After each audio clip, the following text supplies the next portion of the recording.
Here's the truth. We live in a world that celebrates the seen. Your image, success, money, abs. But the real truth is, strength is built with the unseen. In the quiet moments when nobody's watching, in the way that you love your family, and the faith that you live out, not just talk about. Fitness is the vehicle, but purpose is the destination. And when you align your body, your mind, and your spirit with God's design, you stop chasing change and start becoming who you were created to be. This is where faith meets discipline, where family meets mission, and where community becomes the catalyst for lasting transformation. We're Tim and Alisha, and this is The Fit and Faithful Life. where the goal isn't just to be fit. It's to live faithful.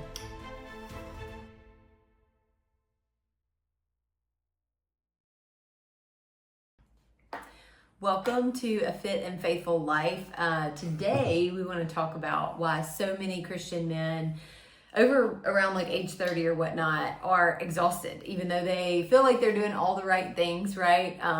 Think that they're living a healthy life, they're being faithful with their walk and their home, and they're trying to steward things well, working a good job, but so many of them feel exhausted. I think this is about as common as NFL football for men. Yep. It is so common. Generally when we're working with people, and honestly, it's not just a men thing. Like this can be a men and women thing. Today we're really focusing on the dudes, but this is really just a human thing, really. Struggling with energy. It is it's a terrible thing. We've both been through phases of our life where we have had terrible energy, and I just woke up from a nap, so I'm like really Ready good to with rock and energy. roll. So today we're gonna dive into 5 reasons why you might not have the energy that you want, but we don't want to just stop there. We want to give you 5 reasons why your energy might suck, but also how do we fix that? So we're gonna dive into some practical, tactical ways to go about fixing your energy. But we want to make sure that this lands, because nothing really matters from an information standpoint unless you can apply it on a consistent basis, right? Like, so if I told you about like a perfect diet and you follow it for a day and a half, well, you're probably not going to see anything like crazy. No, or anything at all. Not really it's like why that, even start? It's like that meme of the guy looking in the mirror at his belly and being like, I ate a salad, where are my abs? Like it's kind of like that. We need to be consistent. So we've orchestrated these points in order of importance. So the first one we're going to talk about is the absolute most important. So if you don't have this in line, you're absolutely not going. The other stuff doesn't really matter, right? So before we dive in, I do want to touch on a verse, because we're all about Jesus in this family, and this one really sums up our calling as men and why energy is so dang important and why all these points are so important. So this comes from 1 Corinthians. If you see me looking to the sides, because I have a screen and we have notes. We'd like to keep notes, because otherwise this would be a 2-hour episode. It's mostly to keep my mouth on track. But this one comes from 1 Corinthians chapter 16, verse 13 and 14. And I see this as the prototypical, this is what it means to be a man verse in the Bible. So the verse is, be watchful, stand firm in the faith, act like men, be strong, and let all you do be done in love. That is what Paul is telling us about manhood, and it couldn't be more true. And so we're going to use what we know from biblical scripture as well as personal experience to dive into all these main points. So babe, what is the first reason why men have no freaking energy? Lack of purpose, passion, or intention. Yeah, this is something that I see a lot. Better put, they have apathy.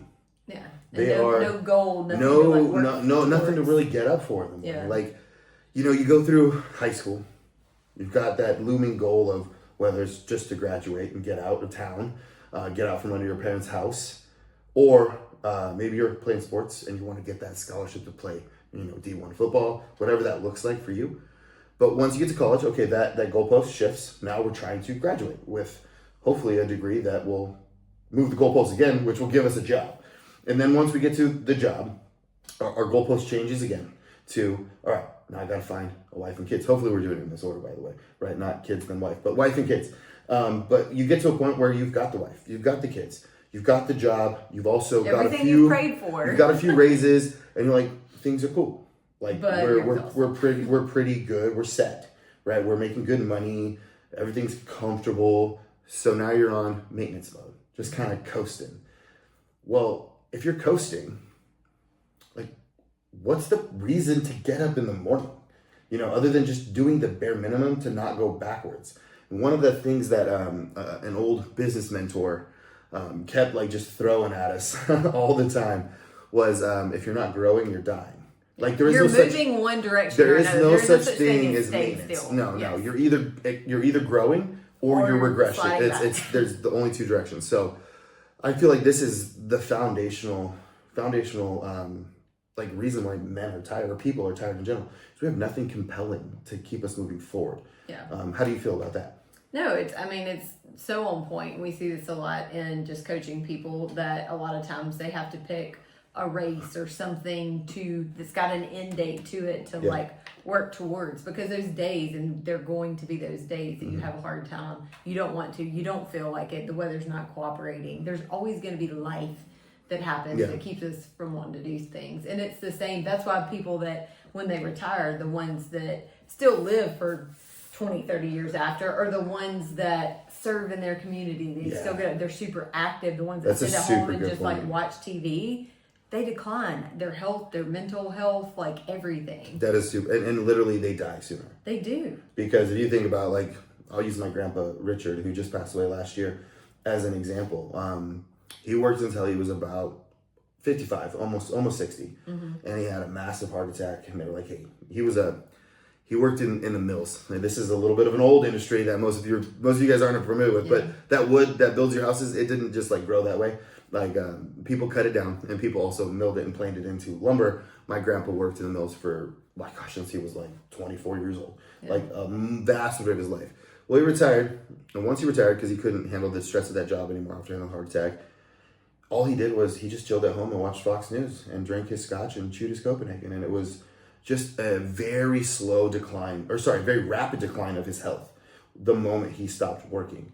And this presses up against something I think that's even more important, which is your identity, right? Yeah. So like most men, and this is like if you meet somebody, like a dude to dude, like, "Hi, I'm Tim, nice to meet you.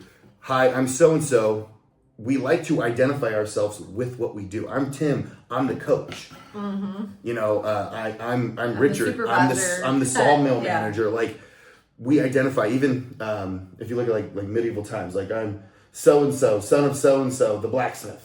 Yes. Right? Like it's as long as it's been around, as long as men have been around, is this identification with our vocation, which is not how it's supposed to be. So this might lean into like, how do we fix this problem? But go ahead. Well, I was going to say the flip side of what he was talking about. My grandfather was the complete opposite. So he farmed until he was in his mid 80s. And then he still lived across the road from the farm. Did he ever really step completely away from No, he did not. Not at all. My cousin actually farmed the ground, but he was still in the truck every day, at the shop every day, in the field every day. Had some Probably serious drove purpose. him crazy because he still wanted to tell him how to do it the old way, but yet he had retired.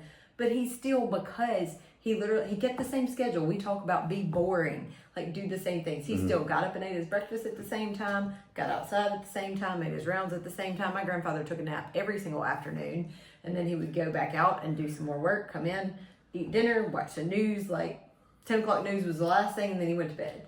But he did not die until he was 96. And he wouldn't have then if he had not broken his hip. He was in. Yeah, that took him out of the rhythm. But then, even once he got out of that, or during the wintertime, okay, so nothing to go choke out on the farm, he would still go to the coffee shop and like talk with the That old is such men, an old like, dude thing to do. Yes, but anyway, I just coffee shop or bar, and I'm glad he was a coffee shop kind of guy. Yeah, and I feel like that's what I have ingrained in me. You know that I have a hard time sitting still, a little bit. But she's gonna live a while. But anyway, but. Okay, so I have a funny thing to say about that, but I'm gonna skip over it in my head. So what's really important here is that, number one, we shouldn't identify with our work because our work is transient. We should work, and we should be very happy to work. We need to remember that work was not part of the original curse for men. God gave us work before the fall. Which meant we're supposed to take joy and pride in subduing and cultivating the land. But we cannot let it become our idol or our God. But we need to instead find our identity in Christ. And here's the thing with having an identity in Christ. He has given us a purpose and a passion and a mission for all of us, right? Go out amongst the world and basically proclaim the gospel. Tell others about Jesus. Yeah. And that looks different in every man's walk, right? Depending on his gifting, his calling. Like in your grandpa's, situation, that could be as simple as like ministering to his church, which was his family, right? Or the men at the coffee shop. That work never ends. Like that work never ends. Yeah. Or it could be something like you said before, like serving, like getting out into the community and serving at soup kitchens, serving at, missions, serving within your church, pouring into men. This is a huge thing that I learned is you really, really have purpose when other people depend on you. And if you don't show up, not just show up, but like show up fully, like imagine being a leader of young men, like college boys or high school boys, and you show up at 80%. They're going to run all over you. They got too many jokes. They got too much energy. You got to show up fully. So point being is our identity needs to be in Christ. And there with that identity in Christ, we also have purpose within Christ. Tactically though, what are some basic things that men can do? Like tomorrow, if they want to wake up tomorrow and be like, I'm tired of being apathetic. Well, I think the biggest thing is like your habits, your schedules, your rhythms, and just like I was talking about with my grandfather, like he still kept the same like schedule, but just making sure that you have those rhythms in place and, things that you do every single day to keep you on point, because it's, if you've got a passion for something or you've got a goal, anything you're working towards, like you got to break it down into little bites, right? Yeah. Like, so as long as you're doing things that's constantly moving you forward in whatever your target is. So within that, what habits would you say are super important? Or are we going to get into those later? No, we can do it now. Yeah. I mean, like, say, for instance, for us, and like, especially the people that we coach, like we always talk about, those first 5, 10, 15 minutes, whatever you allot for your day is so important. Scripture, prayer, meeting with the Lord, setting your frame before you pick up the phone and look at emails, look at text messages, look at notifications, from social media or anything else like that. It's just like really, for the most part, like that's the biggest thing is like focusing on that time. So your main point is start, like your first habit that you would fix or implement is what do you do at the very beginning of your day? Yeah, for sure. Because I think that's a really to good me, fundamental habit. Yeah. It's also going to give you gratitude. And so many of us, I mean, we all, like Tim and I, even this probably last week, like you struggle with, different things. It's life.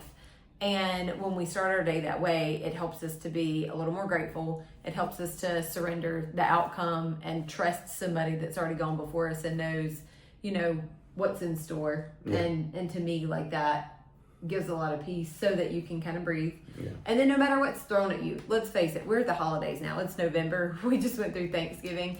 So, people are rushed and they feel frantic, and a lot of people finances are not in a good spot, and you're looking at the holidays and you've got a lot more expenses than normal, and people are just short. People are short on the road, they're short in the line at the grocery store, they're short everywhere. But it helps you to prepare, and maybe if you hadn't spent that time in the morning, you're going to be a little more reactive, you're going to be a little more aggressive, you're going to be a little more triggered than if you start your day like that. So I hear a common thread that is tying together the purpose of that first 15 minutes. Tell me what you think about it. Intention. Like you're able to for the day. Focus on first things first, right? So your first thing is meeting with the Lord before you meet with the world. And in that, God realigns your intention for each and every day. And let's be honest, your intention is not about you. As a man, your intention is not about you. It's about your spouse, your children, your community, your work. Like, but if you don't start your day like that, every interaction is about you. Our default mechanism is to fall back to me. Yes. But if we are intentional, and that's why I love that you said that that's the first thing you would fix is what do you do with the first 15 minutes of your day? And guys, like it just makes it doesn't take an hour and a half, morning routine. As just simple as 15 minutes, and that's an arbitrary number. Pick up your dang Bible, go into a quiet place, read it, you need to start with and then pray. And if you don't know what to pray, just pray the words that are in that book. Just pray the words that are in your book and say, God, talk to me. Like, I meet so many guys who are like, I want God to talk to me. Well, he does every single day. It's in your Bible. Like, it's there. I'm pointing over here because I have my Bible over here. So with that being said, I want to leave you with one just image. Men are like German shepherds. And if you've ever had a German shepherd or any working dog, we have an Australian shepherd. She's very similar. They're built for a purpose. They're built for a mission. And if you do not give them that mission, what do they do? They end up getting into chaos usually. Yeah, they actually will get depression, number one, which depression and apathy, they look very similar. In fact, a lot of men think they're tired, but really they're apathetic. Yeah. And they might be depressed, but they're actually apathetic. They get depressed, they mope around, and then they start being destructive little suckers. Like, they'll start digging holes in your yard, they'll start tearing through the fence. You know, they might, shoes. oh my gosh, they're nightmares. So without purpose, men are like German shepherd dogs. We're going to get apathetic, and then we're going to start becoming destructive. And we might not dig holes in the yard, hopefully. But what we'll do is we'll dig holes in our own life. I was going to say, and it's not just self-destructive, it's usually destructive to the people that are around you as well. Yes. So this brings us to our second point. It's probably my favorite. And the second reason that men have really poor energy, and this one's going to be no shocker to you guys. You guys eat like garbage. Poor nutrition. The average American eats absolutely terrible. So they have a phrase, or at least an acronym, that describes the American diet. It's called the Standard American Diet, which spells sad. It is sad. And it is a great descriptor of how the average American eats. And men tend to be worse than women when it comes to the Standard American Diet. So when we look at the way an average guy eats, how would you describe that? Can we just say beer and chicken wings? Pizza, burgers. I was going to go with something like, imagine that you remember those frat guys in college? Just like that. They don't have anything in their fridge but maybe a half open thing of freaking mustard. Well, and I think it's worse now than even when we were growing up. Like, I don't think, like, the younger generation knows how to cook. And especially the guys. I mean, statistics show they literally eat out because they don't like know how much of a meal. flex it is for them to be able to cook when they have a girl over. They don't. It's Somebody should flex. teach them that. And you don't have to be that good, by the way. Just learn how to use a barbecue just a little bit. Just don't burn it. Put enough seasoning, but don't make it too hot. She may not like it. So what are the main things that, if you're talking to a bro, we're just going to call him a bro. Yeah. But he's an older bro. What are the main things you would tell him, not counting calories, not counting macros, to avoid in his nutrition? Avoid that. If you were going with the first thing I would change, it's going to be eat fruits and veggies, because I love you guys, but y'all do not eat fruits and veggies. But if it's things to avoid, I would say sugar, the super high caffeine, and like fried stuff, because I do feel like men tend to go more, whether it's French fries, it's, fried deep fried anything. Yeah. You basically just listed the recipe for diabetes, is what you listed. High sugar, high fat, specifically high saturated and trans fat, and then high stem, which is super adrenal. Yeah. Like, think about your average morning.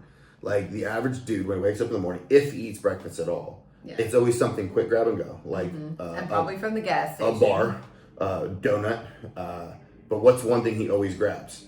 Either a big ass coffee or a big ass energy drink. Yes. That's generally the mainstay, which puts his adrenals on overdrive for the rest of the day. And that's probably the first thing he's had, drank. He's probably had no water yet. Oh, you talk about water. There's no chance. So yeah, at least do 20 if you want to fix your nutrition, the most simple way, if you don't want to get all sciencey, is think about what your grandparents used to eat. If you can grow it, pick it, or kill it, it's probably okay. Right. That's the most simple advice I can give anybody about nutrition. And you don't have to overhaul everything all at once, but just the way that all of this affects your blood sugar regulation, your mood, your digestion, your testosterone. Most men don't get enough fiber in their diet, so that's like a whole different conversation that we won't, bring up. But that's why I say the fruits and veggies. But it is, if you don't have a woman, whether it's your mom, a wife, a girlfriend, whoever that helps to cook for you, a lot of times guys are just, maybe it's not their forte, or maybe they just like going to the local restaurant, but it just doesn't do your body any favors from an inflammation standpoint, and which mainly drives brain freaking fog and all kinds of other stuff. Energy standpoint, it's And I don't want to make this like a nutrition seminar, but at the same time, it is so foundational to how you feel. It's the biggest thing. You know, if you can move like outside of having purpose and intention, nutrition is the biggest lever that you can pull. That's going to make the most changes aside from anything else. So basic key points when it comes to nutrition. How do we think about it? Grow it, kill it, pick it. That's the categories you get to choose from. And I would be a lot less lenient than Alisha about this. I would say anything outside of that, don't freaking eat it. Give yourself 30 days where you don't eat any of that garbage. Ask yourself, you ever heard of the Whole 30 diet? Oh, yeah. There's a reason it's 30 days. Yeah. It's because in 30 days, people are like, oh my gosh, I feel amazing. And then they put these foods back in, like, oh my gosh, I feel terrible. Right. It takes about 30 days to kind of purge a lot of this crap out of your system. Realize that they start craving like the actual clean food. Yeah. And it doesn't work if you go 60% in. So like I would be really harsh, especially on the onset. Pull it all out. Like rip that Band-Aid off, feel good about yourself finally, and then watch your energy drastically improve in record time. And then it's much easier to not want to go back to it. Yeah. But if you don't have that substantial like change and you love yourself some chicken wings or you love yourself some crumble cookie, like I'm like, I feel like 5% better, but like I feel like at least 15% better when I eat crumble cookies. So not a trait I want to have. But if you feel 80% better or 100% better or 200% better, yeah, okay, maybe I'll skip that and I'll have that occasionally throughout the year, but it's definitely not going to be my grab and go when I come home from work. Yes. And another one that I just thought about is hydration. So men especially do not hydrate enough. So that is this is brought to you by key. Mississippi State and a cup of water that looks a little bit like, I don't know, tequila, but it's actually just not Crystal Light, sweet Stevia drops, ice and water. Yeah. And I've got electrolytes in mine, but I mean, that's another thing. And people will say, oh, well, I drink plenty of water, but you need electrolytes too. So hydration. And a lot of times when we think that we are hungry, we're actually dehydrated. So it's kind of two birds with one stone. Next time you think you want to grab a snack or some caffeine, try some electrolytes first. Yeah, super big hack is before you put anything else in your body, just simply drink a liter of water. And then see how you feel. And just see how you feel. Yeah. Your brain will operate so much better. So nutrition, I think is super simple. Eat it. That if it's a kill it, pick it, grow it type of setup, and then drink plenty of water, you're like 90% of the way there. You will feel so much better. We can dive into the weeds, but we'll do that on another episode. Oh wait, I already filmed another episode. It's called How Do You Like a Strong Man? It's on the YouTube channel. Search it, and it'll dive into like a real solid plan for you guys. So beyond nutrition, what's the next thing that men can do to drastically improve their energy? Oh my gosh. Poor sleep or sleep hygiene. This is a huge one. And it's not just You for guys men. know Do it not too. feel like we are You picking know on it. you because women are the same. But the doom scrolling, like looking at your screen, just staying up too late, like not having I go to bed by a certain time. We're creatures of habit. Even if you go to bed late, you still go to bed at the same 11:30, 12, 1 o'clock in the morning. Guys, don't do that. It doesn't do your body like any favors. So that's like a huge big one. Yeah. I would probably camp this into a like the most pivotal thing you can do with sleep is your sleep hygiene. So like the lowest hanging fruit that you have, and that might be a fancy word for you guys, but sleep hygiene is basic. Your rhythms around sleep. What time do you wake up? What time do you go to bed? Being consistent with that, and it doesn't have to be exactly the same time, but within 30 minutes of each other, Monday through Sunday. So if you go to bed at 8:30 or 9 o'clock, always go to bed at 8:30 or 9 o'clock. Yeah. If you wake up at 5:30 in the morning, wake up around 5:30 in the morning. And the second part of that is, what's the sleep environment? You know, with our hygiene, we have to make sure that our environment is set up for success. Right. Do you have a freaking TV on in your bedroom? This is something that I used to do all the time.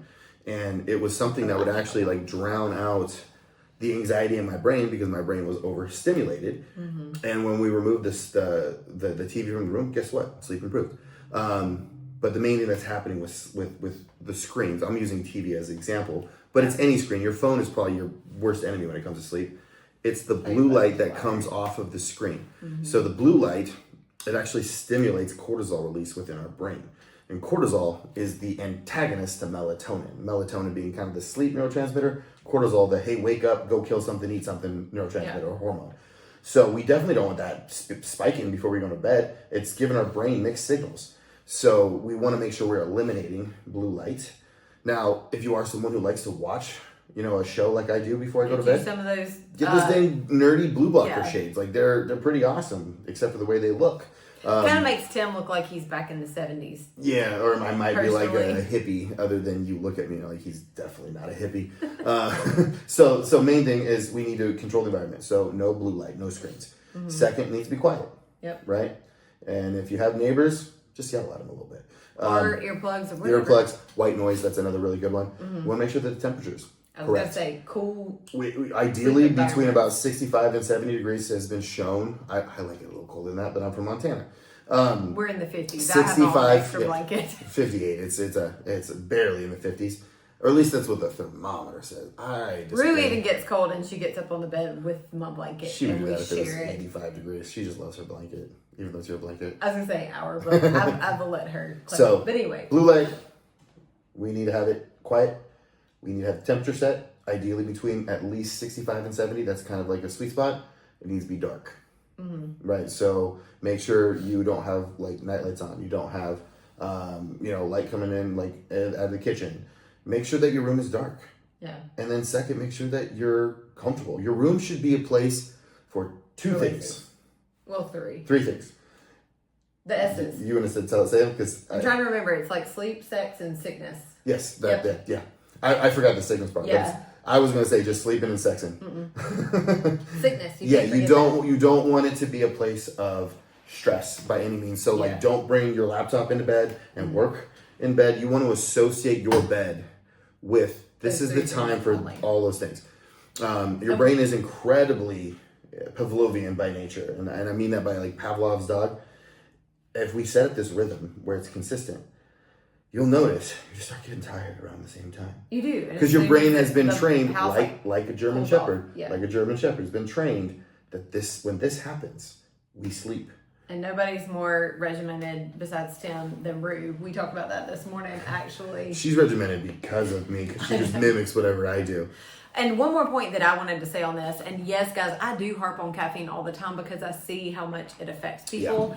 And because if you are, okay, you're doing all the right things again, right? Most people work out after they get off work, or they work out at some point in the afternoon or evening. So if you're doing a 200 or 300 milligram of caffeine pre-workout at 6:30 at night, It's a bad idea. before you go work out, get it. But then what it's going to do is it's going to cost you on the back end with your sleep. Yeah. So just really watch your timing of caffeine.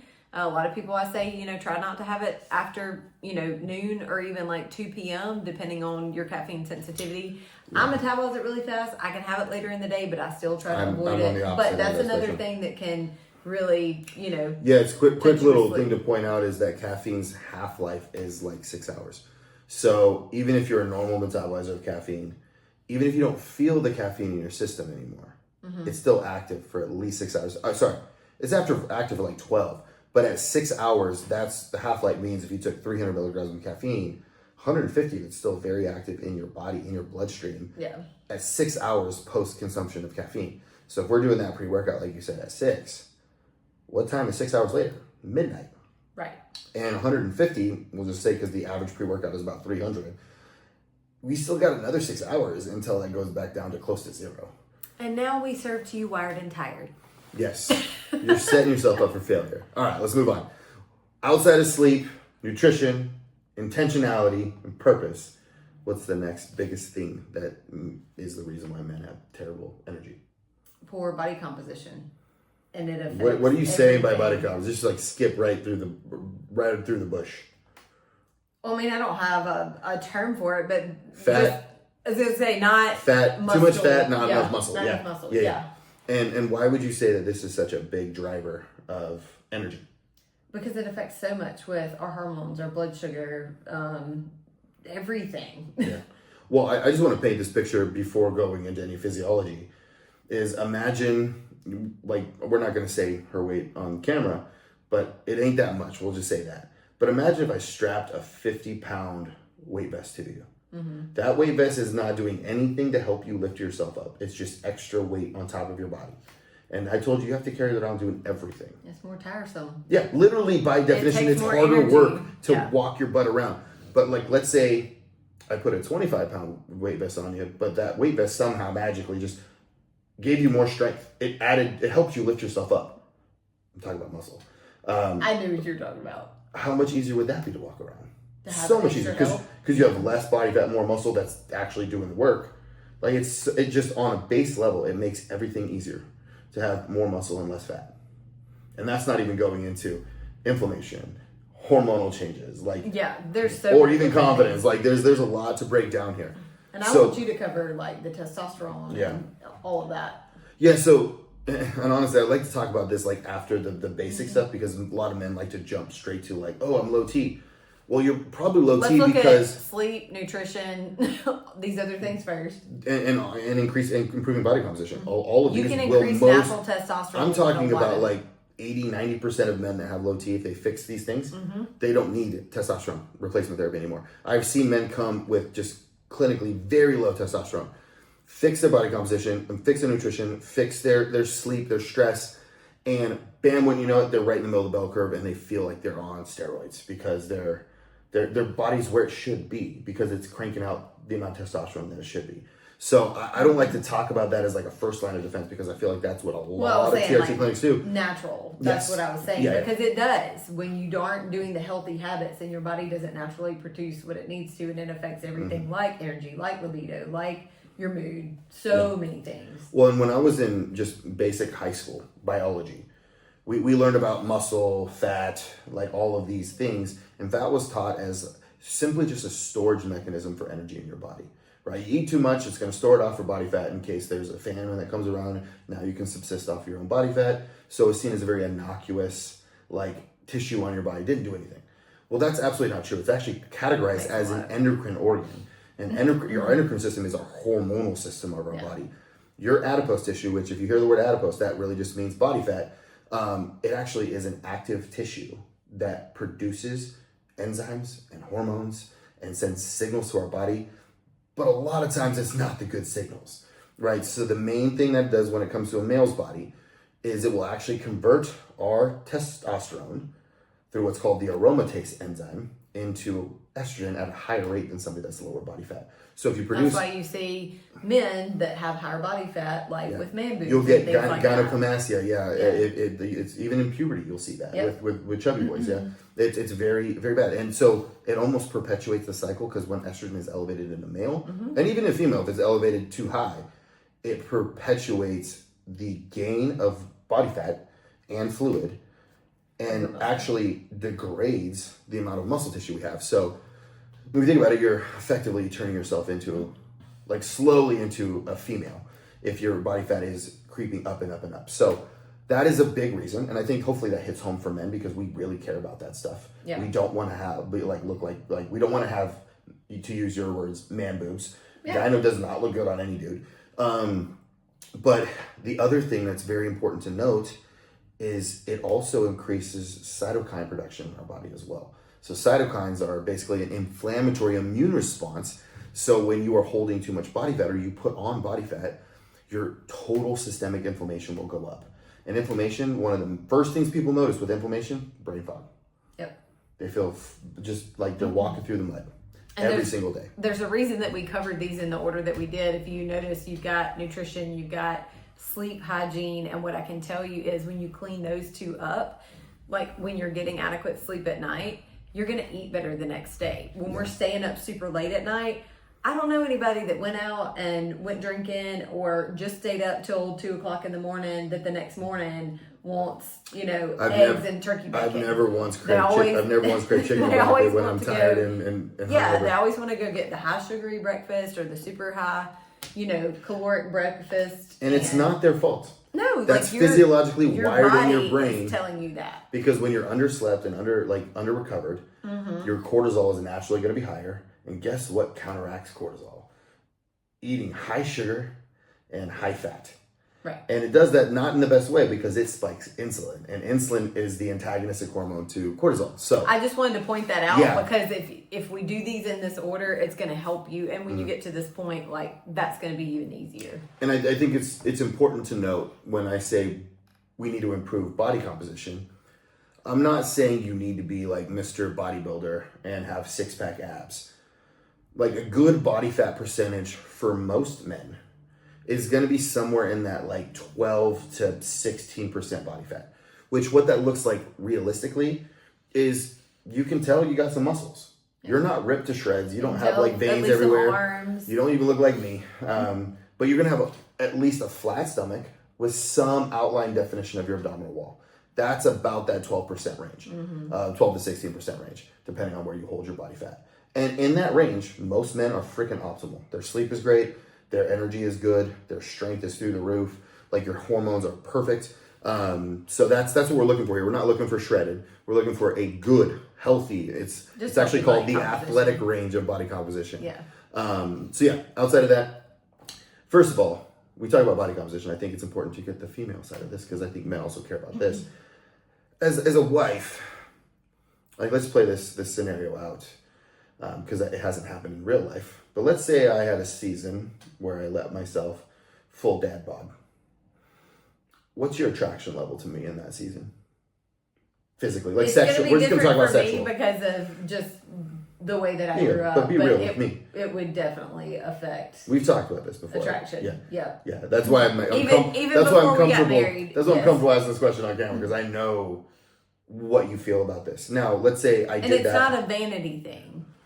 Yeah, she's actually used stronger language when we talk about it personally. But let's say I have a season. Let's say it's a health reason. For whatever reason, I got sick. I couldn't work out, and I got really soft. And so clearly your heart's like, it's not his fault. But then when I got better and I started like training again, eating right again, and I got visibly leaner and visibly more muscular, what happens to your attraction level to me then? Well, it obviously goes up, but it's not just the visual. It's the confidence that you carry yourself in. It's the things that you do for me when you feel better about yourself. I think that's the part a lot of times that men don't think about is like how you treat your wife and your children differently when you feel better. Yeah, I was literally just having a conversation with it was actually just a consultation call earlier today. And I spoke to this as the basic simple analogy is you can't pour from an empty cup. And when our sleep is terrible, our nutrition is terrible, our body composition is terrible, we've got no intention or purpose, our cup is freaking empty. So going above and beyond to pour myself out for you is damn near impossible. I don't have a lot to give because I don't have a lot. So if I'm focusing on filling my cup and making sure that I have something to pour out, then I'm going to be able to do that as long as I care, right. And that's a different podcast altogether, but right. And I'm thinking from the woman's side where there's a whole different thing because we're terrible about pouring from an empty cup. They'll drill a hole through the bottom of the cup and start digging into other people's cups to pour out from. Yeah. All right. So last topic, and I'll let you introduce the last reason why you guys' energy sucks. What is that? Just a lack of a structured training rhythm, not in a consistent, whether it is at home workouts or going to meet buddies at the gym or if you work out, it's very inconsistent. And the reason we said the word rhythm rather than training program is for that exact reason. And this is as common for men as it is for women. We like to go in little spurts. It's like New Year's resolutions coming up around the corner, right? New Year's Day. You're just gonna flirt with gyms are gonna be like packed for 2 weeks because people's motivation levels are so high. But they haven't made this motivation has not become a practice. It has not become a habit or a rhythm. So whether your workout practice rhythm is going to the gym and physically working out with weights or using machines, or you're working out in your garage, or maybe you don't even like to go to the gym or work out with weights at all, and you go outside and you run, you do push-ups, you do pull-ups, you can do straight a lot with body weight. There needs to be something that you do habitually as part of, I would argue, at least 5 times a week. So whether it's Monday through Friday or whatever that rhythm looks like for you. But man, if you're doing nothing, start with 3. Just start. Stick to it. Like when I'm working with a client who comes from zero, meaning they're doing absolutely nothing, like couch to 5K situation. The goal is actually to work out every single day. For the habit. It's because we're building that consistency muscle first. And even if that workout looks like, hey, I don't care what the workout is, I need you to walk around the block 2 times today. It might be something as simple and small. I need you to show up and I need you to give me 5 minutes. I don't care. We're checking that box. And even though checking the box is not really going to do a lot, initially, it's setting the groundwork for a lot of things that happen down the road. So making this part of your non-negotiable task for the day is move your freaking body, and ideally move it against resistance. And I say resistance meaning something that challenges you, something that you can progress in, something that is not easy. So the quickest way to change your body composition is obviously by using weight training. Weight training is the quickest way to change your body composition, but I understand some guys like my dad, he's about as manly men can get. He doesn't like going to the gym. He would rather go outside and go hunting, fishing, chop wood, lift freaking rocks. Yeah. Like, he's a total outdoors man. And you might get him to go to the gym a couple times, but he ain't going consistently. But if you tell him we're going to go do this woods thing, go chop trees down, he'll be there every day for 8 hours. He loves that. Yeah. And I've seen pictures of him back in his prime. I mean, he was pretty jacked. So you don't have to necessarily have a gym to be in good body composition, but you need to have a practice. And I would say, like, my first 2 cents on this is to get it out of the way in the morning, because you take out that life happens, work happens, something happened with the kids, that if you only work out in the afternoon, evening. And I know for some people that may not be an option, especially if you're a single dad and you don't have somebody to watch kids when you have them. But if you can, I would push back against that. That's still an option. You just might not go to the gym in the morning. Right. Yeah. You might do your burpee, push up, kettlebell swing workout in the garage. Yep. But it's still something that if you're a busy person, especially a busy dude, work out before your brain knows what's happening. Yep, that's like your clothes out the night before, get up, you're fully dressed, your shoes are on before your mind is like, what are we doing? Yeah, what do you always say, like kiss the frog or eat the frog? Eat the frog. I don't know why I say kiss the frog. Like, you're going to make him a prince or something like that. Yeah, because I don't want to eat one, but it just is. It's just, and you go ahead and you get it out of the way.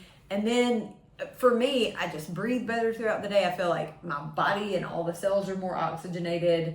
I just function better when I get moving first thing in the morning. Well, and also, like, especially if you work out hard, everything else during the day, the volume gets turned down on. Like, if you have some nasty workout in the morning, and it's like, then you have like this arduous task you have to do at work, you're like, this is still easier than that freaking 30 rep squat PR that I just set. That I've already done. Yeah, like, I've already done that. So by comparison, this is not that bad. Again, so if you haven't figured out, morning routine for me is that spiritual quiet time, meet with Father, and then hopefully get a workout in, get moving, because she meets with God and she meets with her sweat, and that's I'm a middle of the day kind of guy, but at the same point, I couldn't tell you the last time I missed a workout. Yeah, it depends on your feeling, but whatever works for you. But there's a really central point that I meant to bring up in when you were talking about your grandpa.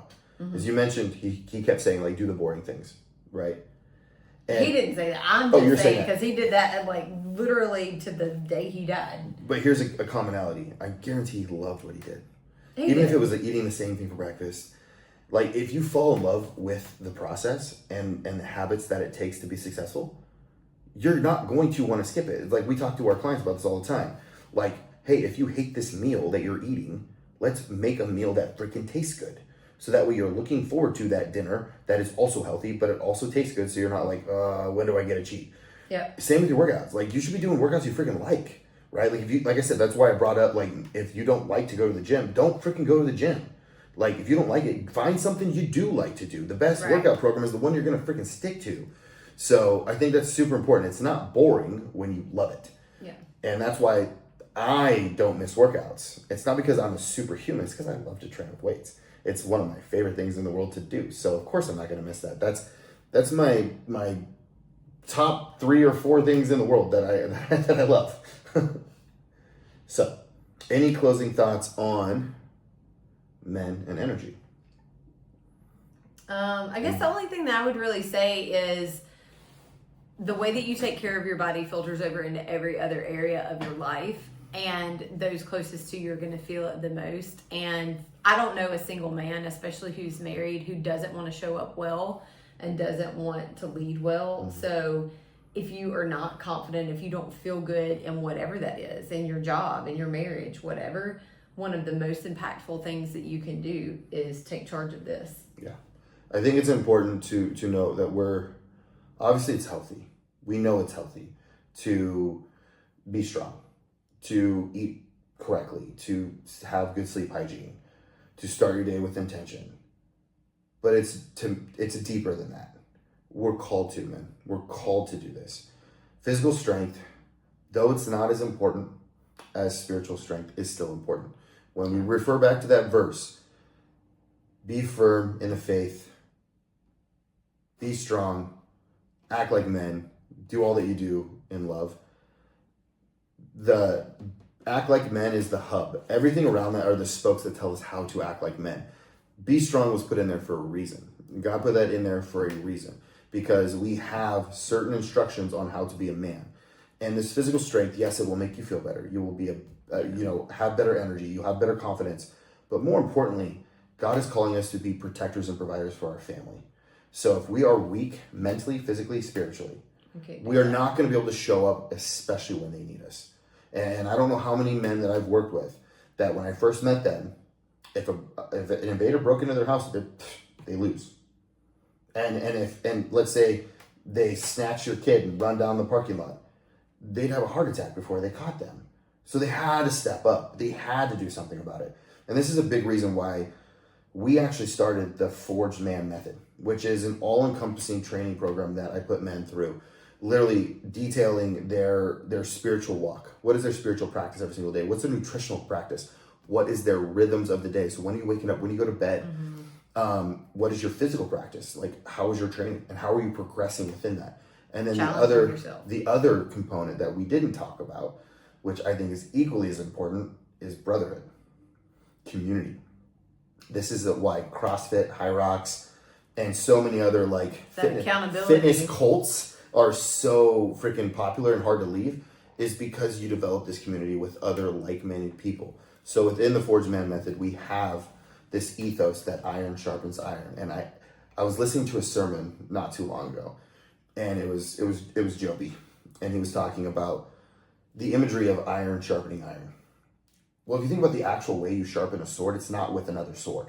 It's actually with a grinding stone, right? Like a stone. But what he pointed out was that one sword has to be sharp in order for the other sword to be sharp.